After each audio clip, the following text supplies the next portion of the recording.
Hay argentinos a los que les cuesta mucho más. Y no hablo de capacidades intelectuales. Hablo de situación coyuntural. Sí. No, pero aparte de dónde vivís, claro, Diego. A los huichís viven lejos de todo lo que nosotros tenemos cerca. Este es un podcast sobre vulnerabilidades, justicia y derechos humanos. Los niños tienen derecho a la educación. Vulnerabilidades, un podcast original. Justicia.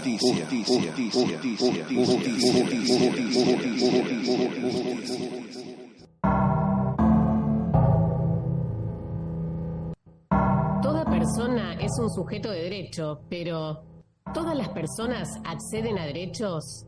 ¿Cómo se administra la justicia? Estas familias son excluidas del sistema social productivo. Sus derechos son vulnerados. ¿Qué medidas deben brindar el Estado para garantizar el pleno goce de los derechos de estos niños carenciados? En el primer episodio entrevistamos a Diego Bustamante, presidente y director de Patapila, quien lucha por la dignidad de tantas familias de pueblos originarios que buscan romper con la pobreza, lucha contra la desnutrición infantil y principalmente con la legalización de las familias de estos pueblos para que puedan acceder al derecho de la identidad. En este segundo episodio vamos a investigar acerca de uno de los tantos derechos vulnerados de las familias carenciadas en la zona del Chaco salteño. Estamos hablando del derecho a la identidad, derecho fundamental de todo ser humano y necesario para poder beneficiarse de otros derechos. Y como el Estado es quien tiene que garantizar este y los demás derechos de las personas, fuimos a RENAPER con algunas inquietudes. Somos Julieta Bogliano, Lali B y José Nacibera y estamos acá para que conozcas un poco más de la realidad que se vive en las zonas vulnerables de nuestro país. Me quedé pensando mucho después de la entrevista a Diego Bustamante, Lali. Yo también, ¿sabes qué? Sus relatos fueron, la verdad que impresionantes. El amor y la empatía de tanta gente que está en Patapila viviendo junto a estas familias, haciendo todo lo posible y lo imposible también para que puedan salir adelante haciendo valer sus derechos. Y qué importante esto que dijo del derecho a la identidad. Hay familias que tienen a sus hijos y no saben que tienen que documentarlos. Están sin documentos. Sí. Tal cual, y para eso están ellos, ¿no? Para orientarlos un poco, acompañarlos, como contó, porque tienen, tantos obstáculos, como dijimos antes, desde los económicos, los geográficos, los formativos, los burocráticos, o sea, tienen todos los obstáculos juntos. Y y eso te da impotencia, ¿no? Uno se pregunta el Estado, ¿no? ¿Hace algo con esto? No sabes lo que me pasó, José. Fui 3 veces al RENAPER, ¿podés creer? 3 veces, me dejaron plantada, estuve 3 horas cada vez. Después, nada, volví a casa, insistí por teléfono, mail, fui por las diferentes redes y nada. Pero ¿sabes lo que más bronca me dio? ¿Qué? No es bronca, es dolor en realidad. Sí. Si yo, por ejemplo, que tengo movilidad, o sea, puedo ir hasta allá sin problema, económicamente tengo algunos recursos, o sea, para ir hasta allá, y nada, y todo lo que tuve que hacer y no tuve acceso, ¿no? Entonces me imagino estas familias vulneradas que no tienen nada para ir, que no cuentan con nada. Eso me dio como impotencia, ¿no? Ahí está, creo que esa es la falla mayor de esto que estamos viendo, ¿no? El acceso. Es imposible el acceso. Si yo no puedo acceder, imagínate tantas familias carenciadas de allá. Totalmente. Mira, te cuento también que yo fui a la RENAPER para investigar un poco todo esto, porque tuve que ir personalmente, porque por teléfono imposible que te atiendan. Sí. No, quise ver cómo ellos legalizan a la familia de los pueblos originarios y tampoco me fue fácil. Nadie me atendía, decir, si vas a hacer un trámite te atienden, pero nadie me quería dar una entrevista y menos preguntarle con algo concreto. Entonces, lo único que puedo obtener es que me digan, miren, yo les recomiendo que vaya a YouTube y busque unos videos que tenemos grabados de RENAPER, donde en alguna oportunidad fuimos a una comunidad de estas, por ejemplo las Huichi, a poder documentarlo. Pero lo que me di cuenta, yo lo estuve mirando, ahora yo después voy a compartir un poco un pedazo del audio, pero son videos cinematográficos, es decir, están hechos para mostrarlos ahí, porque en realidad es como vos decís, ahora vamos a charlar un poco más de esto, pero tiene mucha deficiencia y la impotencia, porque eso fue una oficina linda, agradable, con escritorios, pero la realidad está sobre pisos de tierra, sin calzado y poco acceso y poco traslado también.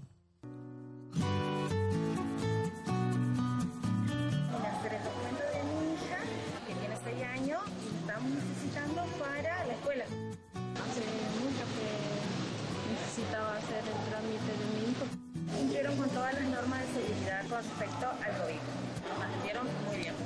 Ahora agradezco a RENAPER que mi hijo va a tener un nuevo documento. José, ¿y pudiste detectar dónde está la falla después de ver este video que te recomendaron? Porque, a ver, tienen que existir organizaciones como Patapila para que la legalización pueda llevarse a cabo. O sea, no, el Estado no puede ocuparse al 100%. Mira, nuestro país se alinea con una visión integralmente igualitaria, ¿no? Que exige un orden jurídico y un Estado más activo en la rectificación de las desigualdades sustanciales.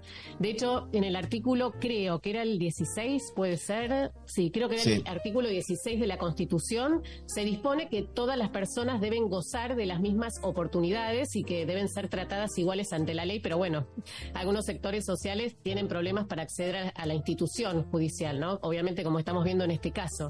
¿Qué te dijeron allá en RENAPER? Bueno, completando esto que te dije recién, de que me recomendaban ver el video, es difícil y triste el tema. Me comenta que el 3% de la población, y mira, pude recibir solamente ese dicho, el 3% de la población argentina corresponde a los pueblos originarios y que son discriminados por la fisonomía, el color de piel, por la fuerza pública los abusa. Siempre que ven a un integrante de estas comunidades, les piden los documentos para retenerlos, y no los tienen. Lo que pasa que también, hasta inclusive la vestimenta. Claro, es como, sí, como dijo Diego, la barrera cultural sería, claro. Es un horror. Todo el sistema gestado por el hombre blanco, una barrera de discriminación por parte del sistema con las comunidades originarias que tienen una identidad cultural muy marcada, hasta otro idioma, o sea, no se puede acceder a nada porque necesitan tener a alguien que pueda ser de traductor, ¿no? Y esto es invisibilizar a un colectivo, ¿no? Tan triste como eso, me parece a mí. Sí, de acuerdo. Invisibilizar un colectivo, eso tenés totalmente razón. Esta persona que estaba en la RENAPER me dijo que también existen actualmente al menos 34 pueblos y más de 1.600 comunidades en el país. Y se les complica muchísimo, y para dejar de ser invisibles, el primer paso para los miembros de los pueblos originarios es contar con ese DNI. Es lo que más se les dificulta.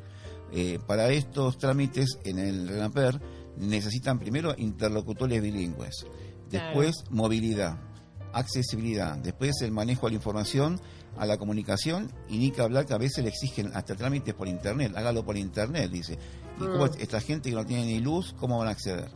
Me dijo que se avanzó muchísimo, por eso me recomendaba el video con estos trámites de los DNI, pero evidentemente tienen mucho trabajo por delante. Sí, falta muchísimo, pero bueno, al menos se está haciendo algo. En realidad se está haciendo mucho, si te pones a pensar. Es raro, ¿no? Se necesita del trabajo colaborativo, me parece, acá para lograrlo, ¿no? Como la ONG de Diego Bustamante, que también hay otras más, y el Estado trabajando juntos. Me parece que se necesitan mutuamente porque uno u otro es imposible, me parece a mí. Exacto.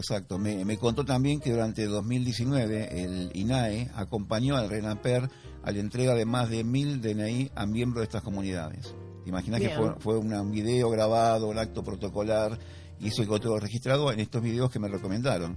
Y también en gestionar otros trámites de otros 500. El INAI, que es el Instituto Nacional de Asuntos Indígenas, que desarrollan y coordinan políticas públicas para garantizar el desarrollo comunitario, también el derecho a la salud, a la educación, el acceso a la tierra y la preservación de las identidades culturales indígenas. También impulsan la participación de las comunidades en el diseño y gestión de las políticas del Estado. Estos que los involucran a ellos, respetando también sus formas de organización tradicional y sus valores. Es decir, acá hay un tema fundamental, el tema de cómo se organizan ellos y cuáles son sus valores. Claro, seguimos con más trabajo colaborativo, así que eso me encanta. Sí, mira, acá te meto un comentario. Hay un video en internet de un periodista, Diego Magnati, así, de Canal 13, que se fue 10 días a convivir con una comunidad wichi. Y lo recibieron obviamente en la televisión, pero después voy a compartir también algún texto de eso, un audio de ese pedacito, está muy interesante, cómo hablan Dale. estas personas. Perfecto. Bueno, y acá algo negativo de no querer legalizar la situación, ¿no?, de estas familias, creo yo que es la falta de registro en el censo, ¿o no? Entonces, las estadísticas de población no es la real para que se pueda tener referencia a la hora de planificar las políticas de Estado, ¿no? Sí, mira, como te dije, fallan muchísimos factores, pero al mismo tiempo, aunque faltan, se está logrando, o sea, algo se está moviendo. A paso de hormiga, pero lo están logrando. Si bien el RENAPER no da abasto con todo, por suerte existen organizaciones como estas de Diego, que también trabajan. Pero también del otro lado, si bien hay familias interesadas en legalizar la situación, me explicó esta persona del RENAPER que muchos pueblos del norte y el noroeste argentino no registran a sus hijos en el registro civil. Es decir, tienen familia y no se enteran hasta después de mucho tiempo. No los quieren hacer, por eso que es tan difícil o imposible para ellos. Pero bueno. Se quedan al margen, ¿no? Al margen de las políticas públicas y de la consecuente asignación de recursos, ¿no? Claro, una cosa así. Sí, un poco es el trabajo, la cultura de ellos y el trabajo que quiere hacer el RENAPER, que se les complica, y bueno, es un tema para trabajar mucho. Bueno, y como conclusión, ¿qué podrías sacar de todo esto, de toda esta investigación que hicimos? Que bueno, fue difícil, no tuvimos mucho acceso, pero bueno, pudimos sacar un poquito de diferentes lugares. Sí, bueno, las conclusiones a mi entender es que primero hay una cultura que tienen que ir a buscarla, es decir, las comunidades wichi y todas las que estamos hablando no van a abrirse culturalmente a buscar como se dice, al hombre blanco o al Estado o a las oficinas. Hay no una dejadez, sino una forma de vida que se quedan para lo diario. La tierra, la comida, a veces ni siquiera van a la escuela los chicos. Y claro. Ahí lo que tendría que hacer es la gente que, como el RENAPER o el Estado, que tienen más recursos, ir a buscarlos, o sea, ser más proactivos. Y se necesita mucho más recursos, como movilidad, acceso a lugares que son a veces intransitables.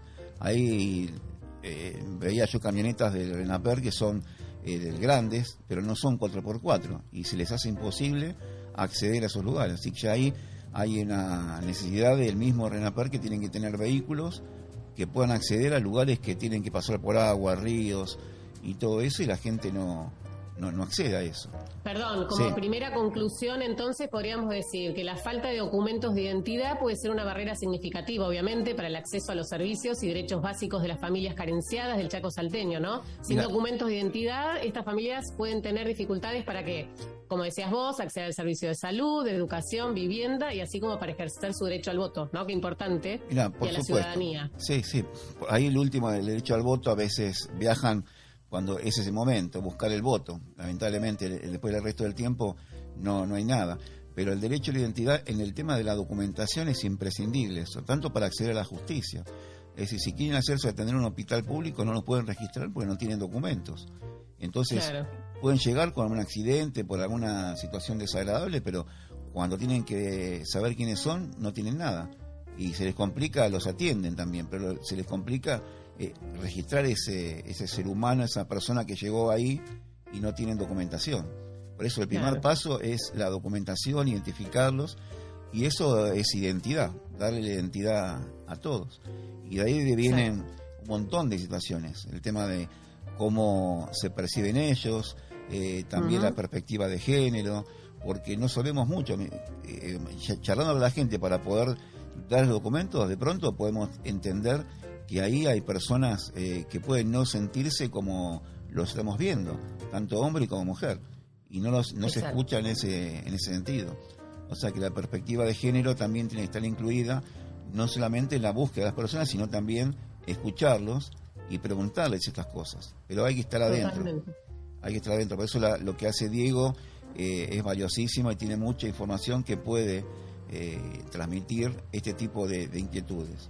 más. Exacto, sacarlos de su normalidad, que a veces piensan que es lo que tiene que suceder, que es lo normal, y bueno, está bueno estas charlas que tienen con Diego y con todo su equipo para ver que la realidad no es eso y que pueden estar mejor. Este es un podcast sobre vulnerabilidades, justicia y derechos humanos. Los niños tienen derecho a la educación. Vulnerabilidades, un podcast original. Justicia. Justicia.